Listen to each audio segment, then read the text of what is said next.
c'est David Ponce, apiculteur, installé récemment sur la commune de Murat. J'ai racheté la maison à mon grand-père pour y vivre dedans et une petite grange à côté qui fait office de mielerie.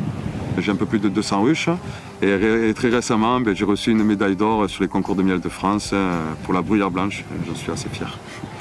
Il y a 3 ans, j'étais surpris parce que des travaux de réalisation de nouveaux parcs comptant 7 éoliennes à 500 mètres de la maison a vu le jour. Donc depuis 3 ans, il y a tous les soucis qu'on peut imaginer. Les nuisances du fait des pales, les systèmes d'effaroucheurs qui se déclenchent en permanence, les balises lumineuses qui reflètent à l'intérieur de la maison. Au-delà des nuisances que peut créer le mouvement des pales, c'est surtout qu'il y a des lois qui stipulent qu'il ne faut pas dépasser 35 décibels et autres. Moi, ça me demande beaucoup d'énergie de toujours signaler les défaillances du parc. Et c'est ça qui est vraiment très prenant psychologiquement. C'est qu'au final, rien ne se fait derrière et la préfecture n'est pas là pour nous épauler. Ouais, c'est embêtant.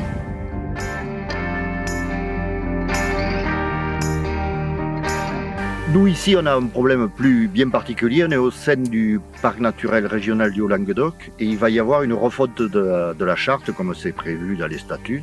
Et donc jusqu'à maintenant nous avions un plafond de 300 éoliennes sur le parc, ce qui était déjà abusif, et une hauteur maximum de 125 mètres. Et on s'aperçoit qu'actuellement il y a déjà une pression énorme des promoteurs vis-à-vis des élus et de certains élus pour qu'on passe au-delà des 300, au-delà des 125 mètres, etc. Et là, pour nous, ça va être un combat fondamental dans les prochaines années et certainement un combat difficile. On a un site internet qui fait une revue de presse quasi quotidienne.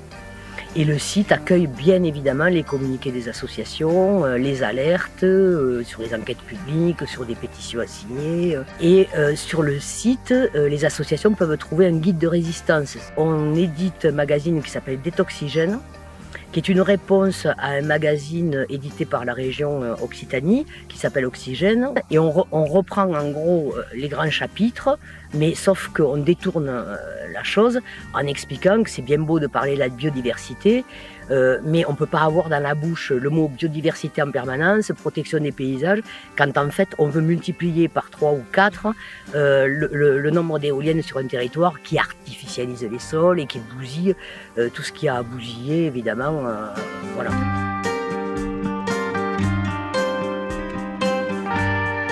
Moi je suis Régis, j'étais vigneron en bas de la Serre-d'Oupia. La Serre-d'Oupia c'est une colline qui est un peu unique, elle est la charnière entre 2 grands paysages, le paysage du Minervois, piémont de la Montagne Noire et filant sur le Salchignanais, le Caroux, tout ça, et l'autre paysage vers le sud qui est le Grand Lésignanais, les Corbières, le piémont des Pyrénées, qui est magnifique.